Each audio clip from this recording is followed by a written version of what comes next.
might seem crazy what I'm about to say. Sunshine, she's here, you can take a break. I'm a hot air balloon that could go. Weekend Game Plan gets out into the community with Suburban Newspaper sports editor Mark Lidbetter and the Amateur Sports Report. Sports at thesuburban.com is the email address for this weekly segment or for the weekly newspaper. Mark, looks like we're starting on the gridiron. But keep going with it a little bit of the NFL in a sense. Defensive back Julian Almasberger, a member of Laval's Emperors de Collège Le Tendre, has been selected as the final NFL Way to Play High School Award recipient of the 2019 season.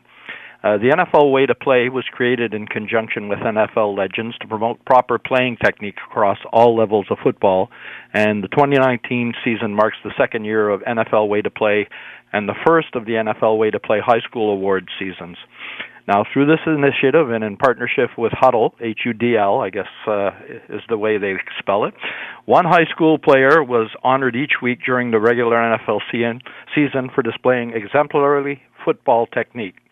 And the award is voted on by a distinguished panel of NFL representatives, including Troy Vincent, a 15-year NFL veteran, 14-year NFL vet John Runyon, Roman Oben, who played 12 years, and Kevin Booth with 9 years in the league. Now, Julian earned his notice for a textbook tackle behind the line of scrimmage where he applied the proper method of head behind and roll to minimize any head contact now. That's the way they're being taught. You don't want to get that head in front, and take a knee in the head bringing the man down. Now, the award was announced on the NFL Network's Good Morning Football, and to go along with the award, the Emperors will receive a $1,500 equipment grant through USA Football. So really nice notice, a good program. Yeah, that is nice.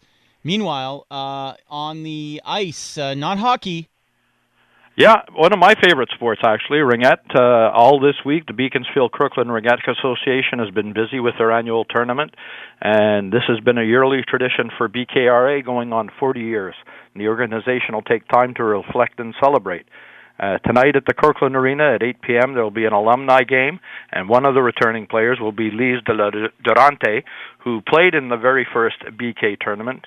And Lisa's daughter, Stephanie Dufresne, is also playing in the tournament with the BKRA Open A squad. And another member of the alumni team will be Debbie Frail, who is the coach of the Open A team where her daughters play. Also, former BK president and a former Alouette, Glenn Keeble, his two daughters, Courtney and Ashleen, are in the tournament as members of the Open A Pierre Fond-Dollard team. Now, the sport is obviously a generational one.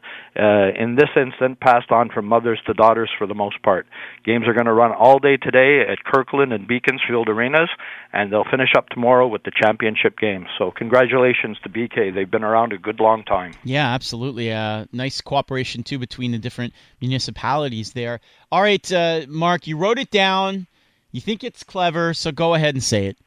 Well, I want to take a stab at these athletes that are going to the Olympics, but the thrust of this item is that for the first time in the history of Canadian fencing, there it is, Montreal is hosting an International Fencing Federation Sabre Grand Prix, and this is taking place at the IGA Stadium at Parc Jarry.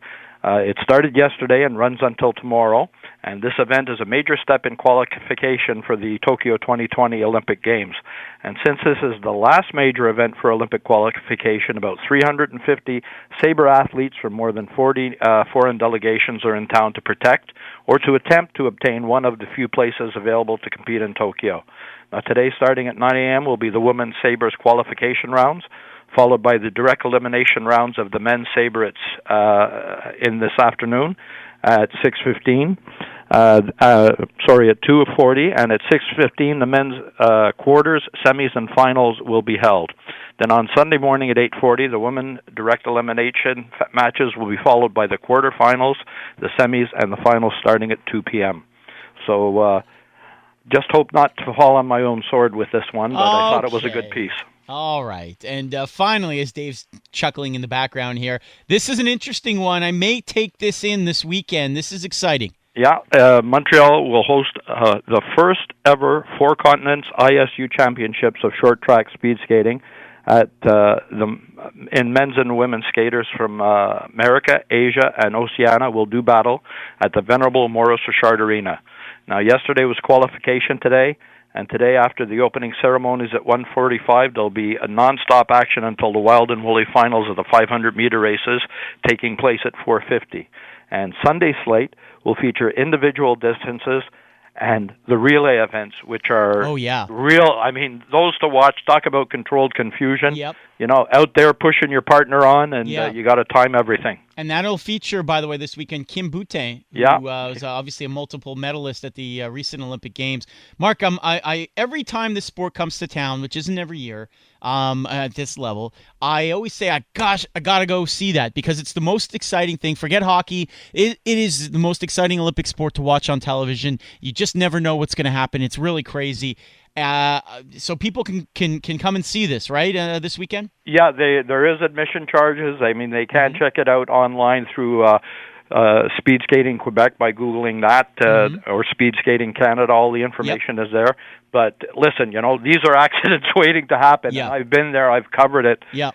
And it's just crazy to watch the skills of these athletes. Yeah, the relay races where they push each other is just chaos. It's crazy. Chaos? I'll give you chaos. Yeah, pretty much. The Packers will be ruling. That's what the chaos will be. Okay, all right. NFL fan he is. Thank you, Mark. My pleasure. Have a great week, gentlemen. All right, sports. Stay safe tomorrow with the ice coming. Maybe use your skates to get there. Yeah, probably. Sports@thesuburban.com is the email address if you want to reach Mark for the weekly segment or for the weekly newspaper. It is Weekend Game Plan. Hour number 2 is coming up, including next Habs Breakfast. Stu Cowan of the Montreal Gazette and Hockey Inside Out joins us. What do we expect from tonight's roster and game and moving forward as well?